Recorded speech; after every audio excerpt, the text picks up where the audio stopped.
side. Good to see a full house. Very nice, very nice. And ook vad säger jag?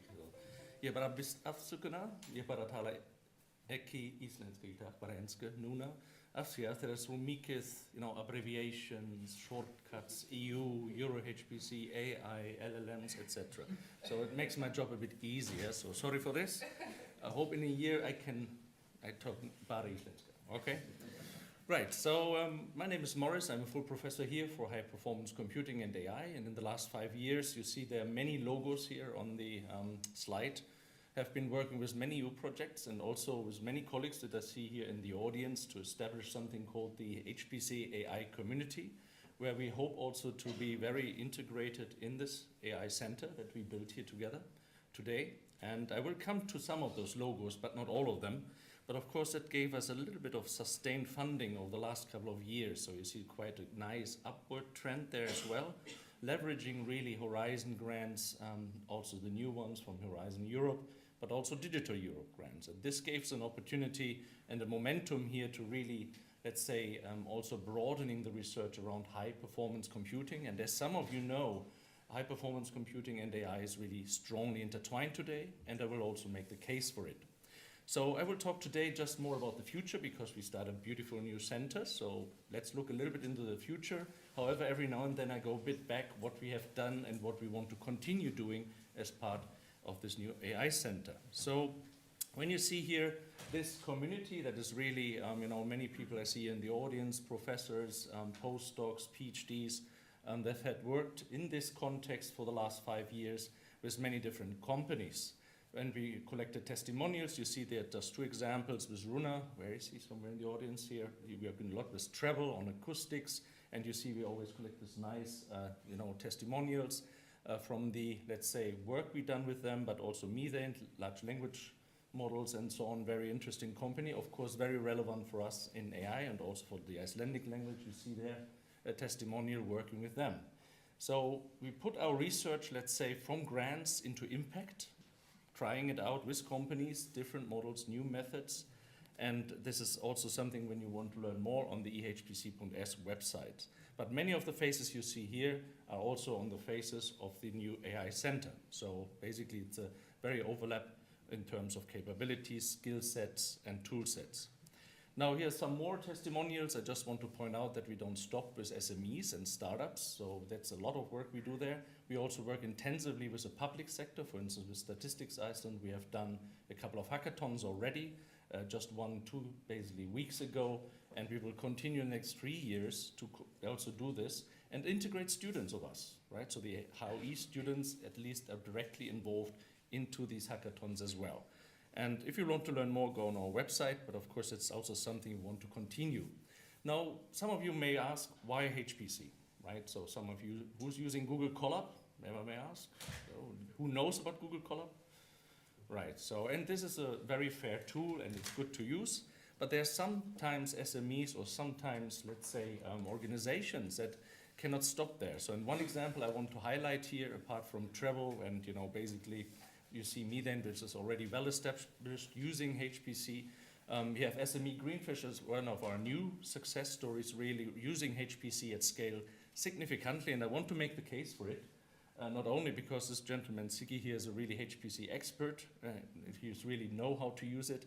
They also use open data sets, which I think is for also a very relevant topic, I have to say.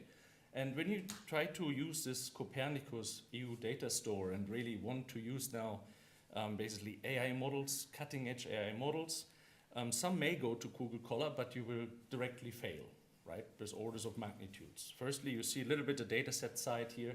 If you can see this too small, of 3.6 terabytes that needs to be analyzed. So this is something, if you want to predict phishing accurately, you need the data. And on the other hand, the GPUs that are available on that infrastructure, even if you get a little bit the pro subscription, are by far not enough. Right, so this is now one of the motivations why high-performance computing is necessary. Maybe not for all, right? This is still Google Colab and smaller clusters have a way to go. But there are some of those that really need cutting-edge HPC power, and I think SME Greenfish is a perfect example. And the 2 benefits when you go out here is important for me to take into your account when you think about AI. The first benefit is really we can do much more faster learning.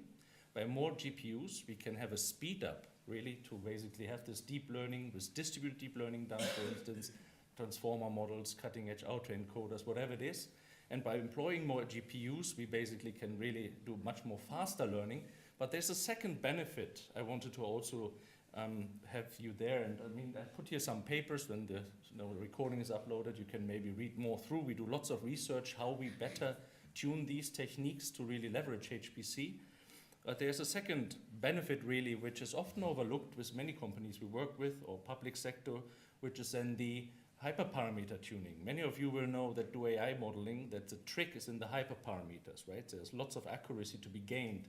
And when you train very long on a wrong, let's say, hyperparameter set, this is wasted energy because the model will be bad accuracy. So there are lots of techniques. Here you see one of my PhD students graduating actually this year, and also one paper where we really try to research how to best kind of optimize the hyperparameters. You see a good example of a learning rate, because often humans just pick that, right? They would put 0.02 maybe as a learning rate, and you see here an interesting example. By just having a 0.1, you're basically landing on a very bad performance, while 0.0 and so on is then in a very high performance. There's just a very small margin. And how do you know, right? How do you know? As a machine learning practitioner, sometimes it's a bit gut feeling, but we have, of course, means in the HPC infrastructure through systematic hyperparameter optimization to find the really sweet spots in this modeling. And with this, we can improve the accuracy or lower the error rates, if you want, very often in our use cases, and this helps everyone. So these are the two benefits. But when we talk now about large language models, very relevant topic also for Icelandic large language models these days, you see here a little bit of diagram from all these different, let's say, publications we do. We use lots of computing resources, and when you especially talk about large deep learning models, so this is where we have my previous speakers also mentioned OpenAI, ChatGPT. When you want to train this from scratch with these billions of parameters, you definitively need high performance computing. And this was also the topic here that I wanted to basically bring you more to heart. That, of course, we still use smaller models, right? If you don't swim in data, so when you have, let's say, large data sets, then these kind of cutting-edge AI models come into practice.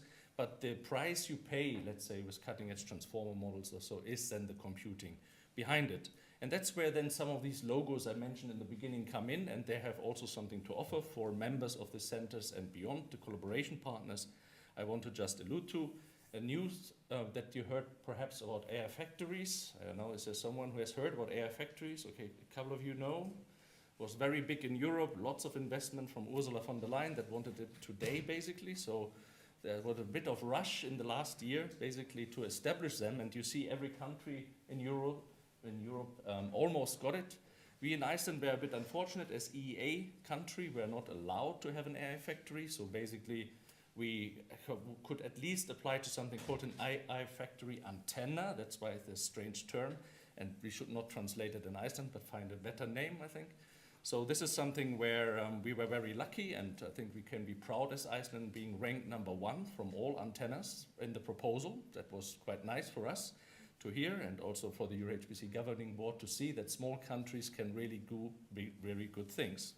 So what they offer is computing power for free in a pre-competitive sense. So not the Amazon swiping credit cards and getting, then in the competitive business in competition with data centers. That's not the goal, but to help our startups, help SMEs, help, let's say, public sector to do tests on AI models and make AI, let's say, AI optimized or, supercomputers which are much more easier to use and to access for AI, which wasn't the case. If you look on my history 20 years back, we just did physical modeling, right? So numerical methods based on known physical laws, car crashes, weather forecast, and things.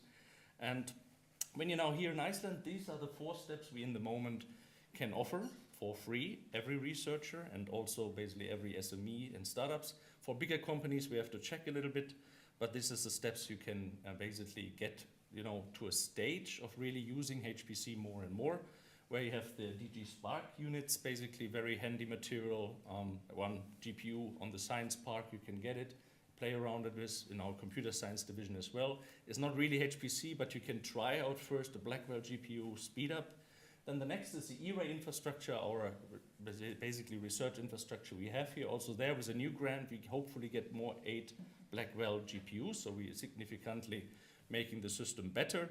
And once you have done these baby steps and become a practitioner, then it's time to use the Icelandic share of LUMI. It's a real big powerhouse of a supercomputer.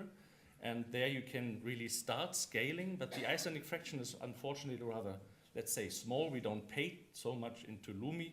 That's why the 4th step is then using the Euro HPC share. 50% of the system is always possible for us, not only in LUMI, also in all European supercomputers. So take that in mind. Supercomputing is accessible. You can talk to us. We will help you there in the new AI-Factory Antenna of Iceland, where we teamed up with some I see here in the audience. Alman Aroma is the coordinator, University of Reykjavik.